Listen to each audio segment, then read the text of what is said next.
Olá galera, tudo bom? Aqui quem fala novamente é o professor Emerson Bulhões e a gente vai dar continuidade ao assunto de astronáutica.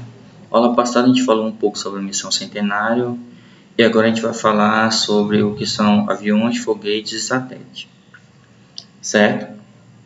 Vamos lá, vou abrir o slide aqui para vocês para a gente continuar a nossa aula.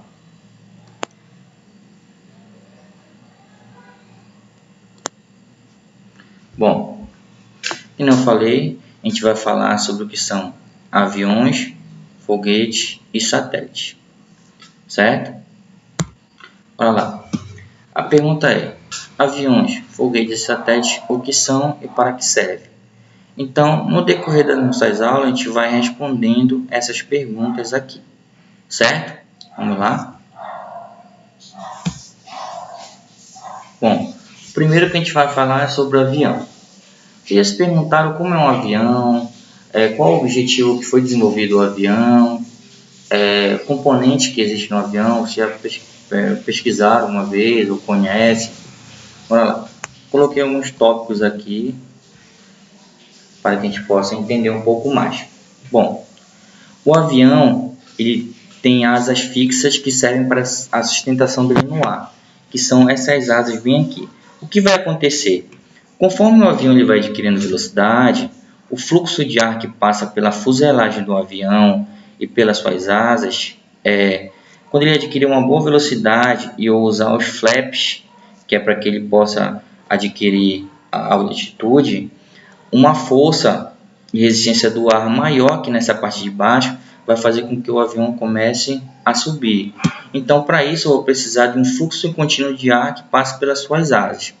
É por isso que as áreas dos aeroportos elas são de grande extensão. Então, o que acontece? Essas áreas elas precisam de quê? Uma vasta pista para que o avião ele possa adquirir uma grande velocidade e ele possa adquirir o seu voo. Ou ao contrário, quando ele vem em uma determinada escala que ele vai aterrissar no aeroporto, ele também precisa de uma pista para que ele possa diminuir essa velocidade quando ele entrar em contato com o solo, até que ele possa parar, certo? E aqui o objetivo principal dos aviões é o que? O transporte de pessoas e o que mais? Transporte de cargas. Então tem aqueles aviões cargueiros que eles levam diversas encomendas para determinadas partes do mundo em poucas horas. E assim como uma pessoa quer se deslocar de uma região para outra, indo de avião, ela se torna mais rápida do que ela se deslocar de carro, de ônibus, por exemplo. Então essa é a ideia do avião. Então aqui eu tenho algumas partes dos aviões, certo? A fuselagem, os propulsores, a cabine de comando, que é onde o piloto fica, as asas que a gente já falou, os estabilizadores, que é para ele manter estabilizado o voo, o estabilizador vertical, que é para ele não ficar oscilando, o elevador aqui, para quando ele quiser se elevar um pouco mais, ele levanta esse aqui, para que ele possa adquirir uma determinada altitude, o leme, para controlar para onde ele quer ir, se quer para a esquerda, para a direita, o spoiler, o aleirão, o sled. Então, tudo isso aqui projetado do avião, ele é calculado milimetricamente para que eles hajam em consonância quando você quiser fazer alguma manobra nesse avião. Então, sobre aviões, isso aqui é um resumo do que a pessoa pode aprender. Tem muitas outras coisas que vocês podem pesquisar um pouco mais. Então, espero que essa parte aqui de aviões tenha ficado firme aí na mente de vocês. Vamos seguir que a gente vai falar um pouco agora sobre foguete. Tá? Foguete. Vou colocar os tópicos aqui. Entender um pouco sobre como é que os foguetes servem, para que servem e o que são. Bom, o principal motivo do funcionamento é o fluxo contínuo de gás que eles vão emitir. O que é esse fluxo contínuo de gás? Ele é a combustão que ocorre nessa parte inferior aqui do nosso foguete. eu tenho aqui o foguete de combustível líquido e o foguete de combustível sólido, tá? O foguete de combustível líquido ele vai ter duas câmaras com combustível, uma com combustível líquido e a outra oxidase líquida. O que vai acontecer aqui? Quando essa mistura ocorrer aqui, bora imaginar aqui um exemplo simples para vocês. Funcionamento de motor de um carro. O motor de um carro ele é motor a combustão. Então, o que ele precisa? Ele precisa da gasolina, as fagulhas de gasolina lá que eles vão propor lá, e mais o oxigênio, o ar que tem que entrar para gerar combustão. É mais ou menos o que acontece dentro do foguete. Então, eu vou gerar uma combustão e essa combustão vai fazer com que eu aplique uma força em uma direção e o foguete vá para outra direção. Isso quer dizer o quê? A gente pode falar um pouco sobre a terceira lei de Newton, que toda ação corresponde a uma reação, com a mesma intensidade, mesma direção em sentido contrário. Por entender aqui, se o foguete ele teve uma explosão aqui dentro, uma combustão, e ele aplicou uma força na vertical para baixo, certo? Na direção para baixo, bem aqui, o que vai acontecer? Se seguindo a terceira lei de Newton, o foguete ele vai aplicar uma mesma força na vertical, só que no sentido contrário. Se na combustão ele aplica uma força na direção para baixo, o que vai acontecer? Aqui ele vai aplicar uma força com a direção para cima, certo? Tá? Então, o que vai acontecer aqui? A terceira lei de Newton. Toda ação existe uma reação. É isso que acontece no foguete, tá? E eu tenho aqui o foguete de combustível sólido, que ele vai ter um combustível e oxidase sólidos. Então, que é esse material aqui, o que vai acontecer?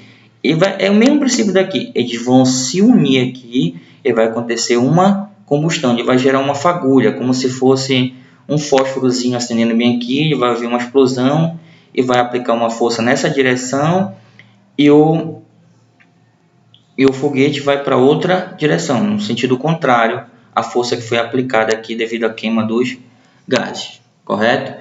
Então, o que acontece aqui? Se eu aplico uma força em uma direção, ela vai ter na mesma direção, só que em sentidos opostos. É isso que vai acontecer aqui, certo, galerinha? Espero que essa parte aqui tenha ficado tranquilo para vocês. Bora seguir aqui.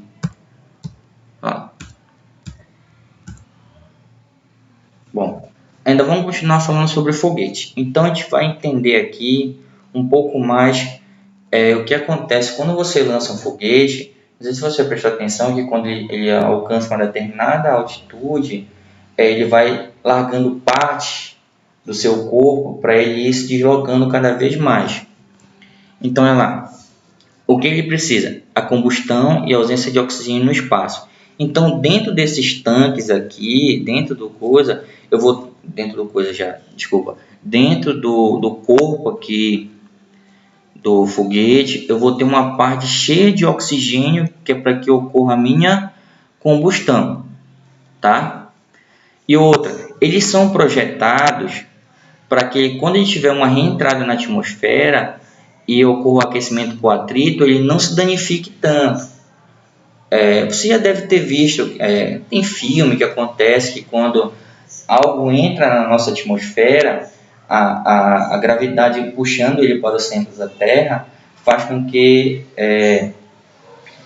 o corpo ele comece a entrar em atrito com o ar que tem ali, ele começa a virar uma bola de fogo, certo? Então, esse aqui ele é projetado para ele suportar a reentrada ou a saída da nossa atmosfera. E o objetivo principal do foguete é levar, além de levar satélites, sondas espaciais, ele também é responsável por levar homens ao espaço, que nem a gente viu na aula passada sobre a missão Centenário, que teve como objetivo de levar o primeiro brasileiro ao espaço, correto? Então, bora entender um pouco mais como é que funciona. Para quem for prestar a prova da UBA, com certeza vai ter uma questão assim envolvendo um foguete. Bom, o que vai acontecer? Quando o foguete é lançado, esses tanques aqui eles estão repletos de combustíveis. Então, quando esse combustível acaba, o que vai acontecer? Esses tanques aqui eles vão ser liberados. Então, eles são desacoplados daqui do corpo do foguete e eles são lançados fora ou dentro da nossa atmosfera, tá? No segundo estágio, esse corpo bem aqui, que ainda tem combustível também, quando ele acabar de queimar todo esse combustível, ele vai ser também desacoplado daqui. Por fim, o terceiro estágio, quando acabar também todo o combustível que tiver aqui, ele vai ser novamente desacoplado. Quando chegar no quarto estágio e por último, vai ficar só a nossa coifa, que é onde é o satélite, ou é a sonda espacial, ou é a parte que está os nossos astronautas aqui dentro. Beleza, galerinha? Espero que tenha ficado tranquila essa parte para vocês. E vamos seguir um pouco mais. Bom, que nem eu estava mostrando para vocês, existe vários tipos de foguete. Então eu trouxe 3 aqui. A configuração em série, que ele vai estágio 1, estágio 1 e 2, estágio 2, estágio 3, estágio 4 e a coifa que a gente falou anteriormente. Tem os boosters que eles têm um tanque a mais na sua lateral acoplado, tanto da configuração paralela como da configuração híbrida. Então esses tanques aqui eles são repletos do que? De combustíveis. Tá certo, galerinha? Vamos lá.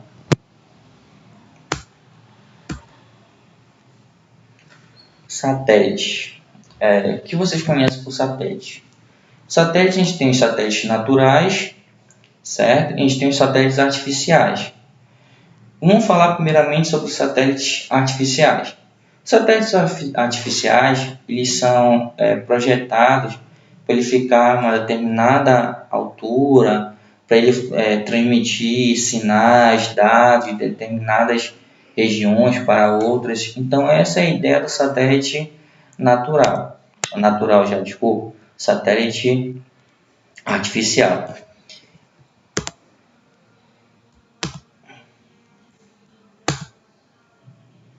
Tá. Então o satélite ele pode ser na órbita da Terra ou de outro planeta. Então eu posso ter satélites naturais que eu coloquei, satélites artificiais que eu coloquei em torno da Terra, ou eu posso ter satélites artificiais que eu fui colocar em torno do que? Lá de Marte, para estudar o que está acontecendo ali, certo? Os satélites eles são de maneiras gerais artificiais. Então tem muitos satélites artificiais em torno do nosso planeta Terra, certo? E esses satélites ele tem funções muito importantes. Primeiro, para o GPS. Então, quando você quer se deslocar de uma região para outra, você coloca lá no seu Google Maps, você coloca o endereço lá, ele vai receber um sinal do satélite e vai te retornar instantaneamente lá, te dando a localização, o ponto exato de onde tu quer chegar. A ideia de telecomunicações, tem ideia de fins militares, tem ideia de fim científico para estudar o que está acontecendo numa região.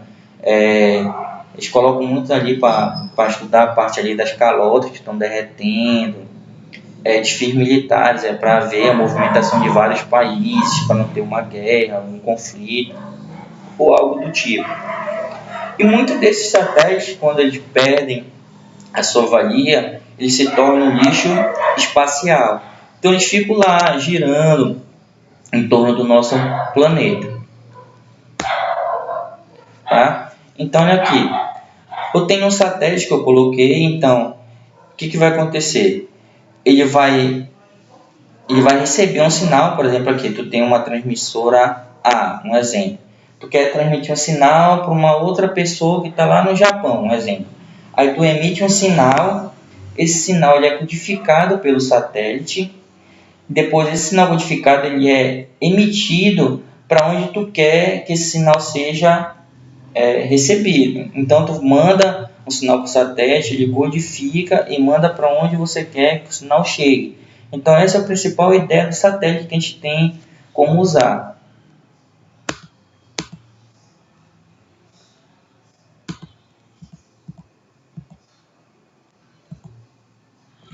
Bom, agora a gente vai falar sobre os satélites naturais. Os satélites naturais, a gente falou anteriormente nessas aulas de astronomia, quando a gente estava falando sobre os planetas do Sistema Solar, que existem vários satélites naturais. Se a gente fosse falar alguns conhecidos, a gente pode falar o nosso conhecido, nosso satélite natural, que é o quê?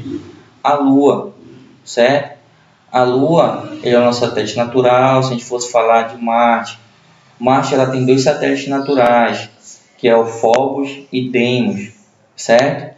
E os outros 4 últimos planetas, que são Júpiter, Saturno, Urano e Netuno, eles possuem grandes satélites naturais, vastos satélites, certo? Eu espero que vocês ainda lembrem que o planeta que tem o maior número de satélites naturais é quem? Não é mais Júpiter, sim Saturno. Saturno ele tem um quantitativo de 82 satélites naturais, seguido de Júpiter com 79 satélites naturais, tá? Então, esses satélites eles estão lá em torno do nosso planeta ou dos outros planetas que tem. Então, a gente precisa conhecer um pouco desse satélite. Aqui eu coloquei, por exemplo, o Ganymede, que é de Júpiter, e a Titã, que é de Saturno. Eles são satélites naturais grandes, que são maior praticamente que o Mercúrio, maior que o planeta Mercúrio. Então eles são satélites que são grandes, têm massas grandes, tá? Vamos lá. Bom, aqui eu coloquei aqui alguns satélites naturais: Ganymede, Europa, o Ceres, Titã, Dione. Mas a gente vai entender um pouco mais de satélites agora. Bom, os principais satélites do Sistema Solar. Pessoal, esqueçam esses dois aqui, Plutão e Haumea. A gente não vai precisar desse aqui, a gente vai precisar desses aqui. Bom, os 2 primeiros planetas do Sistema Solar que a gente conhece é Mercúrio e quem? Vênus. Eles não possuem satélites naturais. Só quem possui satélite natural é a Terra, Marte, Júpiter, Saturno, Urano e Netuno, tá? A Lua ela possui apenas um satélite natural, que é conhecido como Lua. Marte possui 2 satélites naturais, chamados Phobos e Deimos. Júpiter possui 79 satélites naturais. Destaquei alguns deles aqui: Amaltheia, Io, Europa, Ganymede, Calisto. Saturno possui o maior número de satélites naturais, um total de 82 satélites naturais. Destaquei alguns deles aqui: Prometeus, Pandora, Epimeteus, Janus, Minas, Encelado, Tete, Dione, Reia, Titã, Hyperion, Jápeto, Febe. Urano tem um total de 27 satélites naturais, seguido de Netuno com 14 satélites naturais, tá? Até então se tem esse número de satélites naturais, mas quem sabe daqui a mais algum tempo possam ser descobertos outros satélites naturais nesses planetas. Ok, pessoal? Bom, pessoal, espero que vocês tenham gostado aí e muito obrigado pela atenção de vocês.